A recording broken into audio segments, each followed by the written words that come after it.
On Christmas Day, only 3 days ago, a young family was dealt a heavy blow.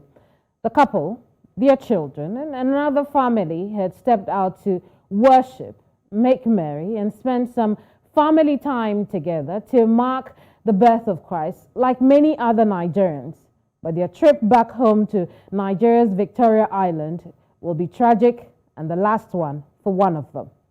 They just didn't know it yet. I'll tell you the story, but I think it is best you hear it from the husband, Bolanle Raheem, who lost his wife that fateful day.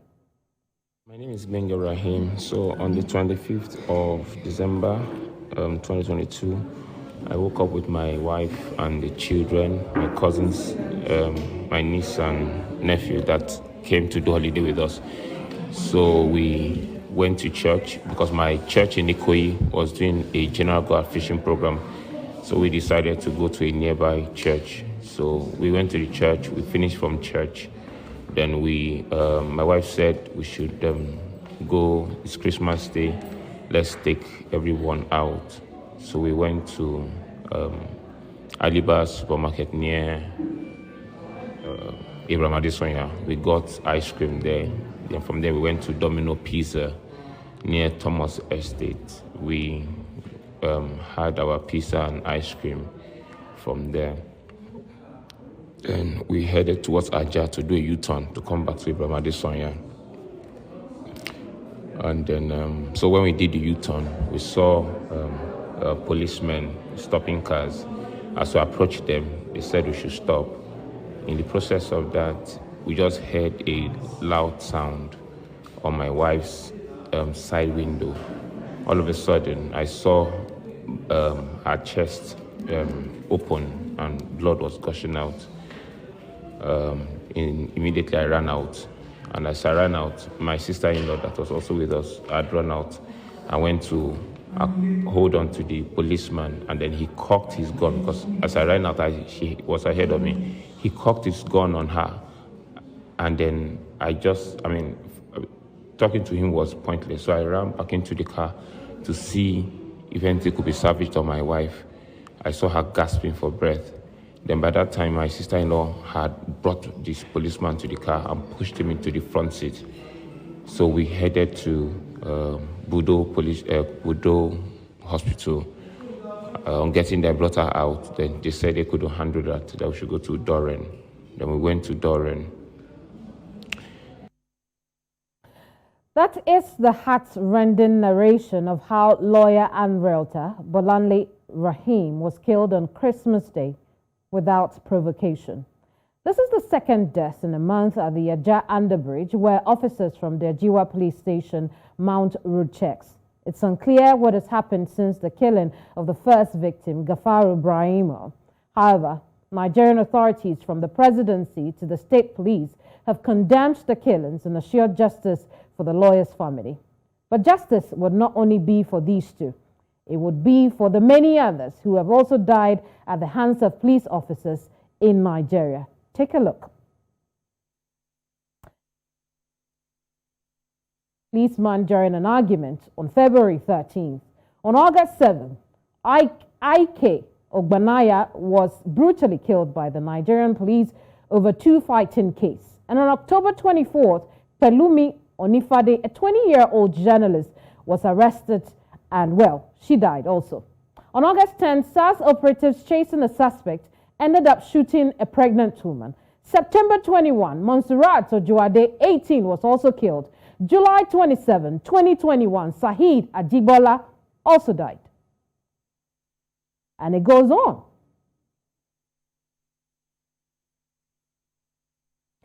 The number of deaths of people who have died at the hands of the police cannot be captured as we decide to discuss this issue on the square. But you're welcome to the program. My name is Keminni Amanor. With me in the studio is Barrister Chijioke Nwobodo. He is former Deputy Inspector General of Police and a fellow at the National Defense College. And then over Zoom is Inibehe, Effiong, who is a human rights lawyer. Both of them are joining us in Lagos, Nigeria. Obviously, Barrister is here with me in the studio. Gentlemen, you're welcome to the square. Thank you very much. I'll start with you, Barrister. I heard your heavy sigh when we listened to the audio from Benga, the husband of the slain lawyer. Put into words how you felt. I think this is one death too many. When I heard the news, this is a Nigerian, and I was devastated. A young woman, a lawyer, I understand pregnant, went out with her family on a Christmas day, and to die in the hands of, from gunfire from a police officer. I was a police officer myself. You will know how I feel. I'm a lawyer, I'm a police officer. Perhaps SY police officer or retired police officer. So on both sides, it's not a news I love at all, because I wouldn't want the police to be in the bad news at all. Again, not after the incident of the NSAS of, is it a year or two back? Mm-hmm.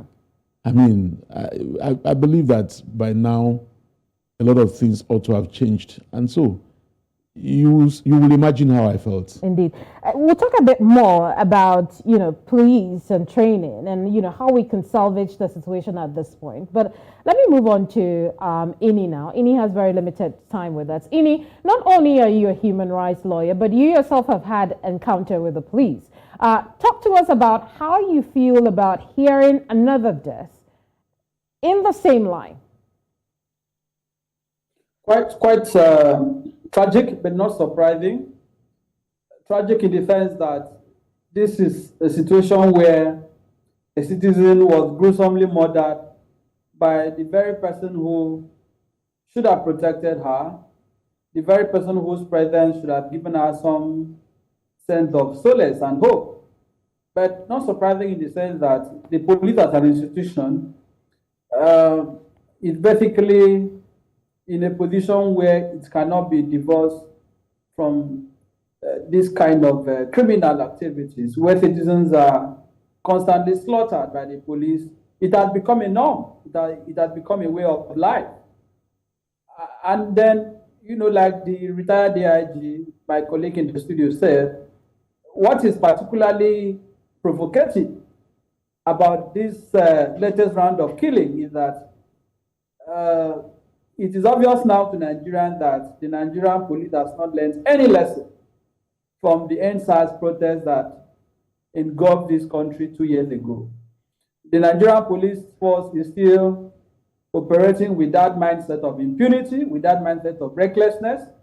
That same station where this officer is attached to, the Chijioke police station in Nigeria, you are aware that barely 2 weeks ago, a Nigerian was also killed by an officer attached to that same station. As a matter of fact, we have confirmed that even after my colleague Bolanle Raheem was murdered, the officers from that station still went out and they are still going on, standing under that bridge and extorting Nigerians.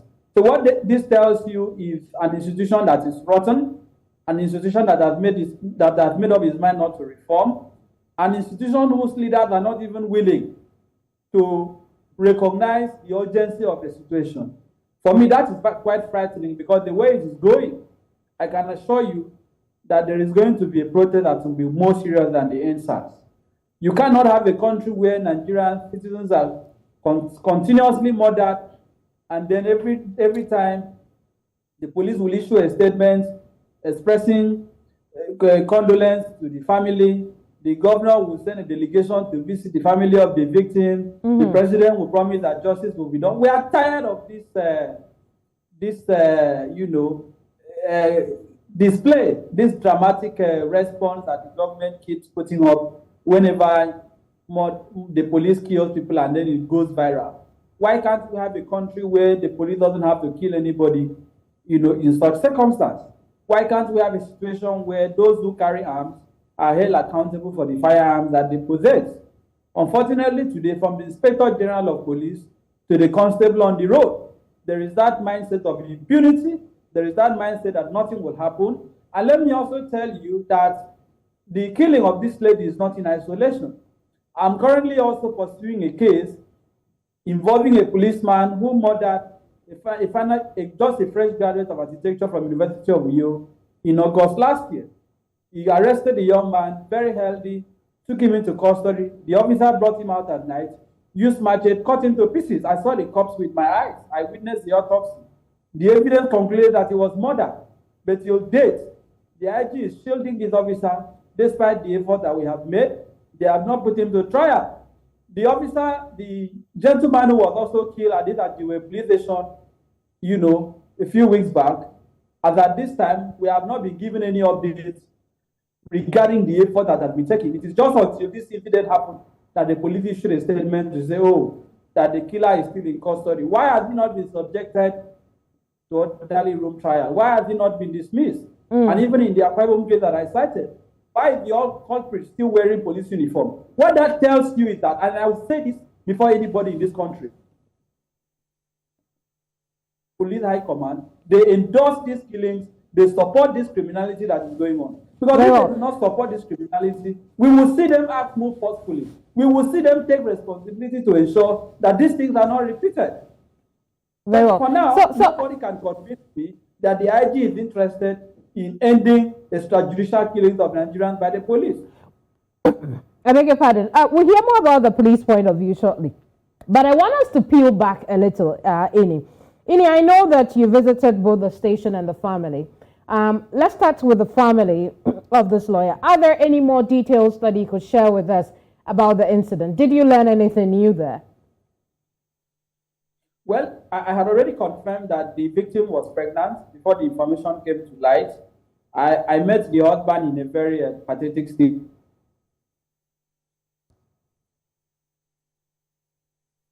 Well, I think we've lost Ini over the Zoom connection. Ini, back up a little. We lost you on the Zoom.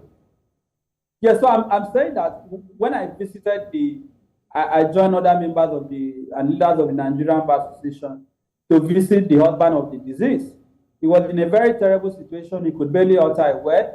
And that all I could tell him was, God will console you. That was what I told him. And then I found that, that the deceased also had, a child that she has now obviously left behind, a daughter. And you can see the pain that this avoidable tragedy has inflicted on that family. This is a lawyer who has struggled to distinguish herself in her career. And you will now have a man in uniform who has spent 33 years. Please take note. This Drambi Bandi, this officer from Ajiwe police station, he has been in the police force for 33 years. From what we learned, he's going to be due for retirement in 2 years. So when you have that kind of person being responsible for the extrajudicial killing of a Nigerian, that tells you the rot in the system. That after 33 years, he has not learned anything. He has not understood the need for sanctity of life as a law enforcement officer. That is just indescribable. Very well. Now, when you visited the station, what else did you learn about the case? How are investigations going so far? When we met with the DPO, it was a bit Mr. Adolf Bugu, that is his name. He was quite evasive. He was not willing to provide the identity of the officer to us. If you go through my Twitter, you would have seen that I had to personally make it a public issue. So by the time we finished with the condolence with the family, I had to put out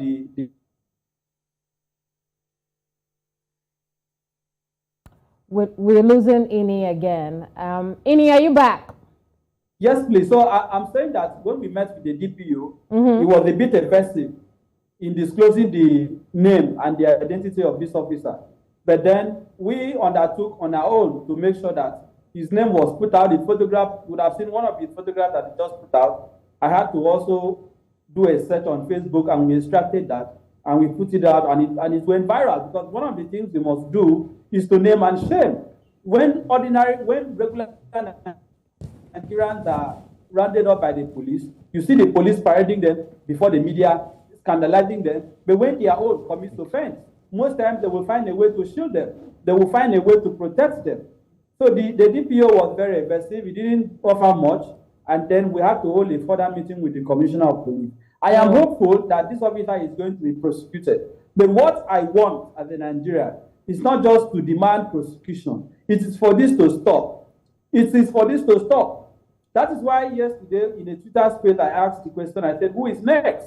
Are we going to come back in the next 1 week, in the next 2 weeks, in the next 1 month with another national tragedy and conversation about the policeman killing a Nigerian? When is this cycle of madness going to end?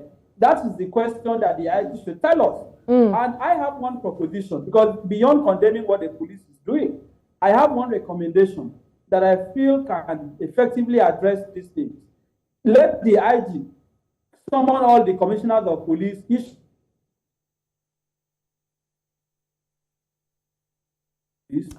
to report in the first headquarters, and then make it clear that in any state where a citizen is extrajudicially killed by the police, the IG will be held responsible for failure of supervisory role. So let us say that in this particular case, that this lady has been killed. If you have the commissioner of police demoted and redeployed, and then you have the area commander, you have the DPO under whose jurisdiction this murder was committed, punished. If you do that in 5 cases, this madness is going to end.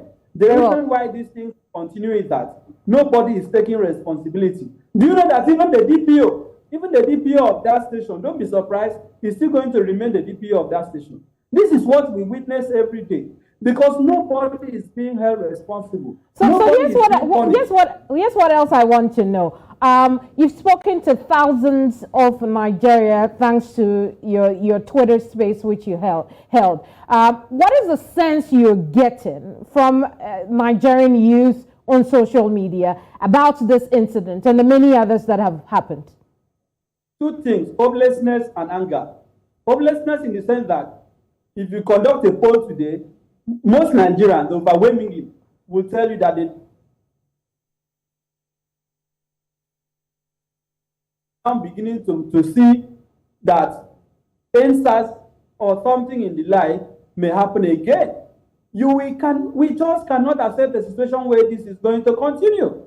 That is the point.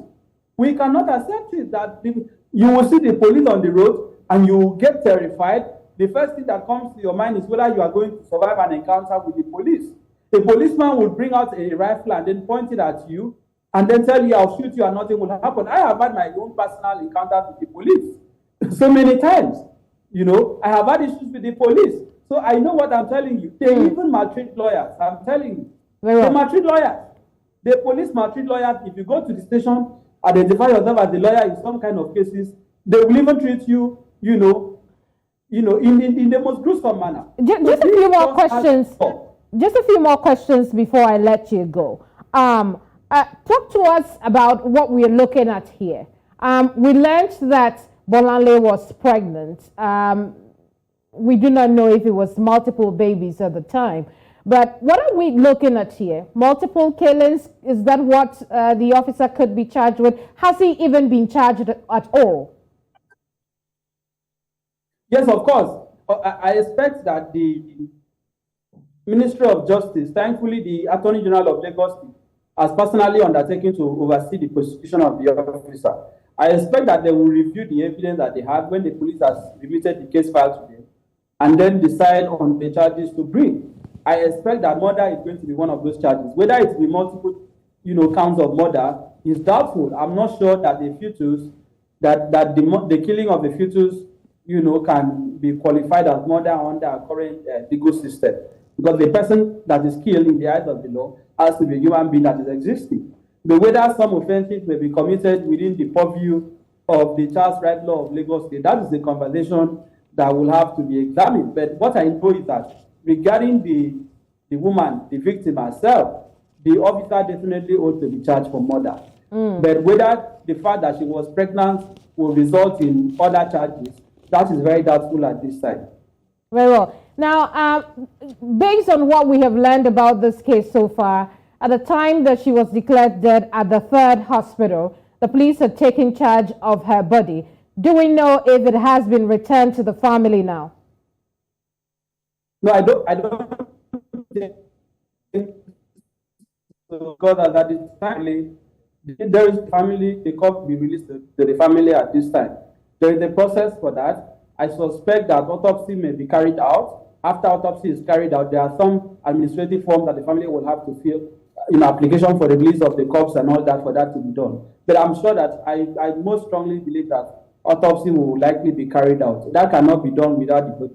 So the government pathologist will have to examine the body to ascertain the cause of death. For you to establish the offense of murder, one of the things you must show in court is that someone actually died. So for you to show that someone died, there may be need for autopsy report, especially regarding the cause of death. While we are all aware that she died from, injury arising from a gunshot, that is the way it ends. But medical evidence may be required to substantiate that, that for the purpose of proof and prosecution in court. Ini, we'll leave it here with you for now. Thank you so much for your company on the program. My regards to you and the DIG in the studio. Absolutely. Inibehe is a human rights lawyer here in Lagos, Nigeria. We've been discussing Bolanle's killing, and we're not done with the conversation because still with me here in the studio is Barrister Chijioke Nwobodo. Thank you so much for your patience. But you had my conversation with Ini. I'm sure you have a few things to talk about that, but I want us to start by, from the beginning.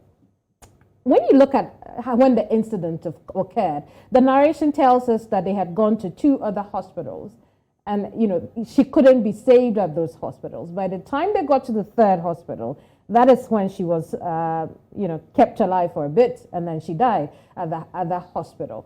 What does it say about the system? Could they have done something about it? Because there was police presence with them throughout, the entire process of trying to save her.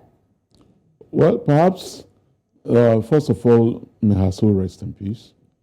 It's unfortunate that this incident happened. We don't know what happened in the first 2 hospitals. Perhaps they assessed the wound and discovered that they will not be able to handle it. But certainly there is a law, there is an act that talks treatments of persons with gunshot wounds.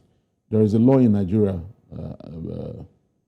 2017, passed by the National Assembly, that even without the presence of the police, when you see somebody with a gunshot wound, what is most important at that time is to save that individual's life. Even if that person has a case to answer, the person can subsequently answer. And I think doctors are under the oath of Hippocrates to, administer, treatment to those who are injured.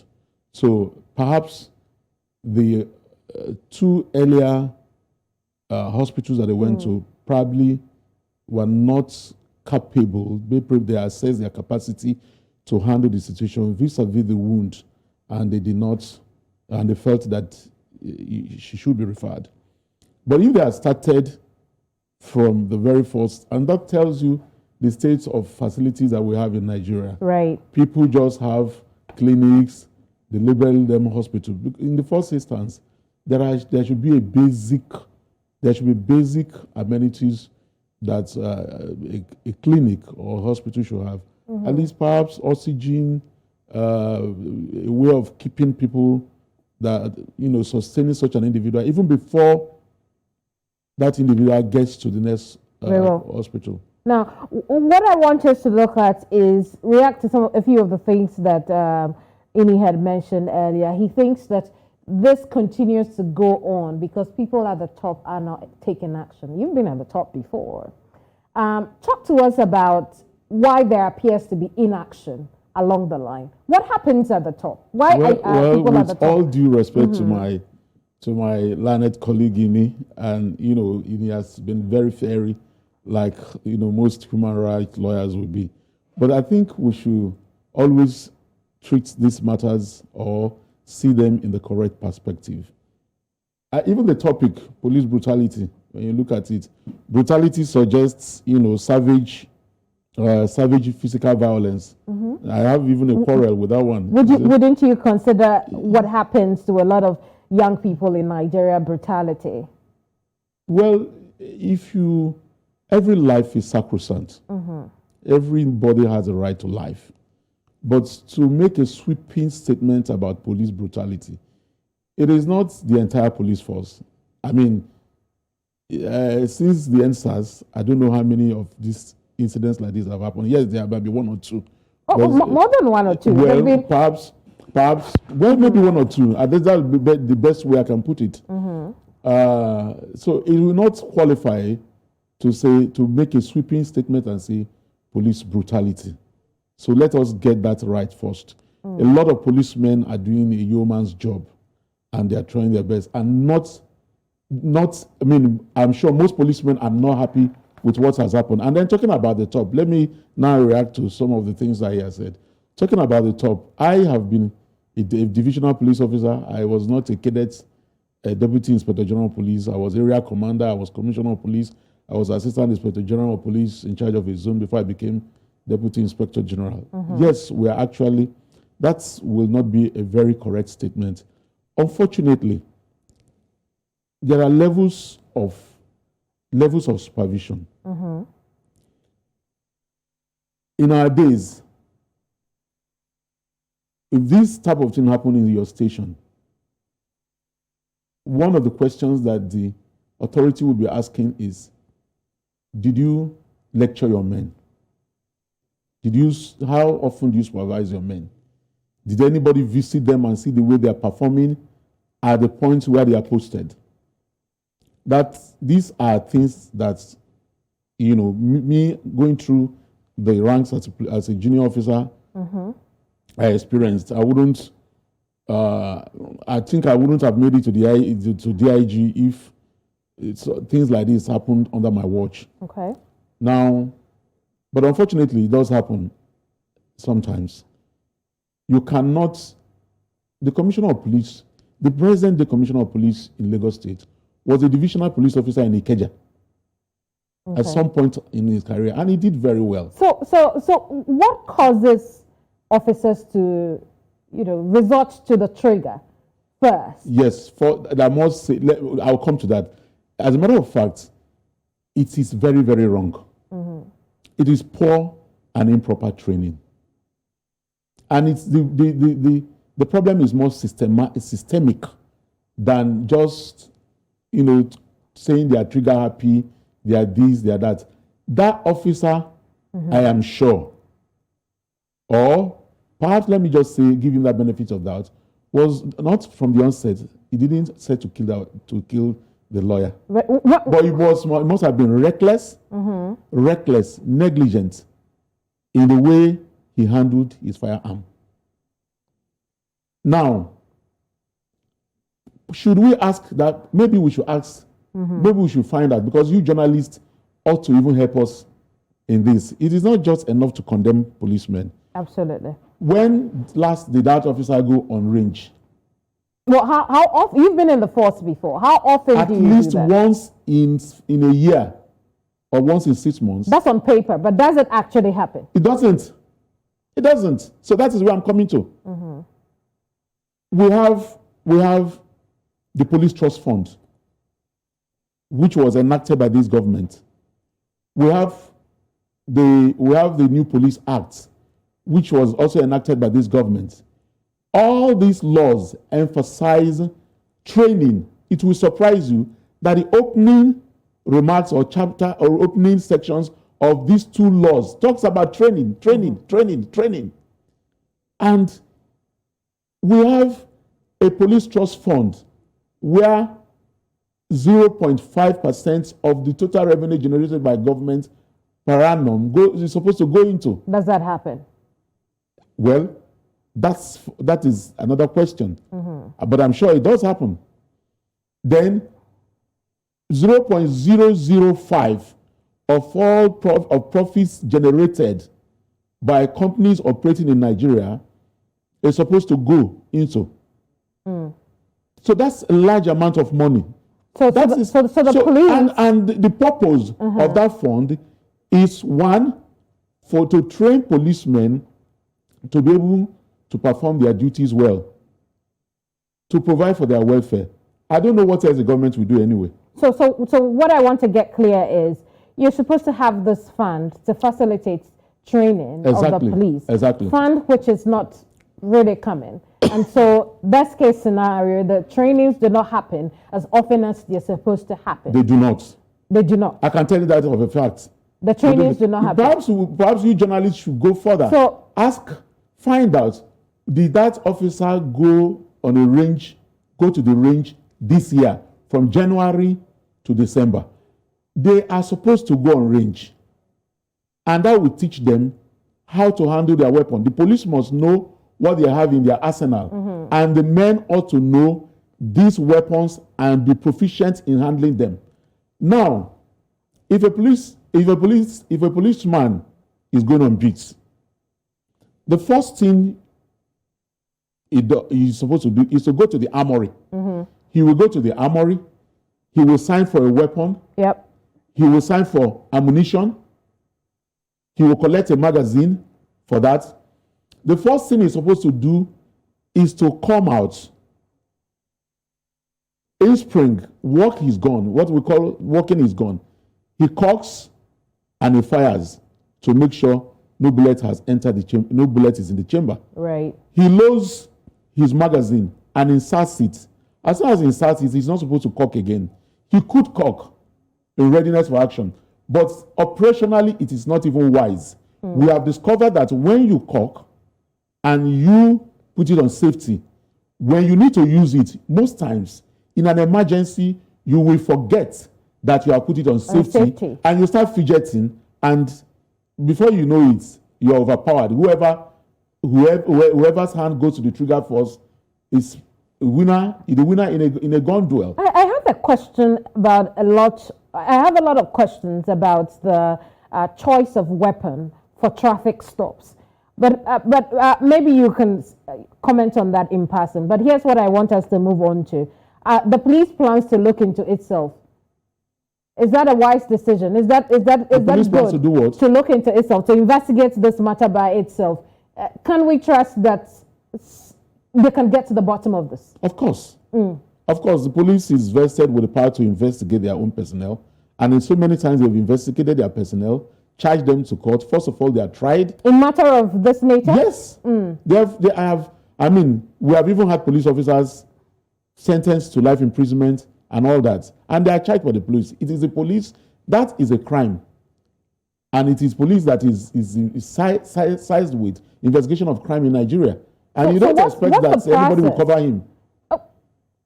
A lot of people will disagree with that. That is not correct. That is not correct. Cover up does not happen. Doesn't happen.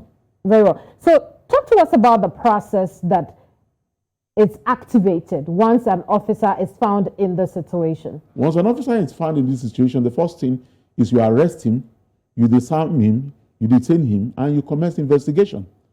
And depending on what happens, he goes on a room trial if he's found culpable, and because the new take in the police now is that you do not go to court as a policeman. So you will be tried, and of course, since you've committed a discreditable conduct, the punishment is dismissal. You are dismissed and you go to court. You are arraigned in court. Very well. So that's what I want to understand. Does he have to be dismissed first before he can be charged? Yes. Right. That's the process. Yes. Okay, very well. Now, I want us to look at rebuilding trust between the police and the public. The police are afraid. The public are also afraid. How do we begin to get to that middle point where the public can trust the police again? What has to be done is to engender the trust of the public, whoever has done something wrong, like in this particular case now. Police will make sure, or should make sure, that the individual, is met with the full wrath of the law. And it should be known to the public. That's number one. Number two is that we need to begin to do things the right way. The process of training and retraining has to be there. That's part of what these funds, police, I think you people should ask questions. Journalists should ask questions. Why are policemen not going on range? Why are they not being properly trained? Why are they not, this police trust fund was, I think, the act was promulgated, enacted rather, around 2020 or 2020, about 2020 or thereabout. And it has a board, an executive secretary, and I have it through my listening capacity that there is a lot of fund. What is being done with the fund? Is it one of the ways again, for political patronage? The fund, the use of the funds is clearly stipulated in the Act. It emphasizes training, and retraining to make policemen well equipped to be able to respond and perform their duties well. You see, with human beings, is garbage in, garbage out. An ill-trained, ill-equipped policeman cannot perform his duty. So we should better begin to look at why. The main thing is, why is this happening?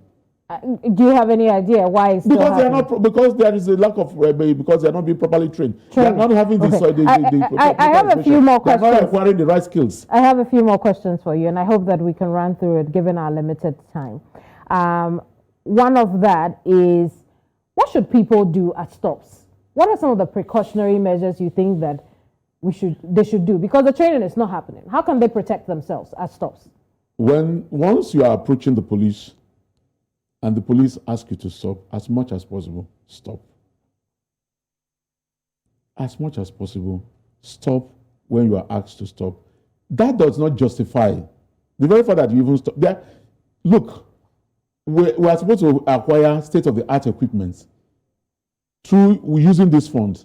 By now, we should have unmanned area vehicles tracking kidnappers and whatever. We should have stun guns at such points. Must they be lethal? They should not be lethal weapons. If it is purely traffic, but this, I know in this case, it's not traffic. They are there, to monitor criminals, to, monitor whatever is happening in that place. Now, policemen, how many hours do they work a day? Who asks that question? Does anybody ask that question? Maybe that officer has been on duty for the past 24 hours. Why? Do you work 24 hours here? A police officer should be on duty for 8 hours. He comes, he checks in, he's paraded, he's posted to his beat. 8 hours after, he should close. Another person should take over. When I joined the police force, we had 8-hour shifts. And I had the history of the police tells me that they used to have 6-hour shifts, 4 shifts, 6 hours. Now you post a policeman, and he's on duty from 6 a.m. to 6 p.m. sometimes. And in other cases, he's on duty from 6 a.m. to 6 a.m. before another group takes over. And this is as a result of lack of manpower. This problem is systemic. We can say whatever we want to say about policemen. Right. It's garbage in, garbage out. You need to train policemen well.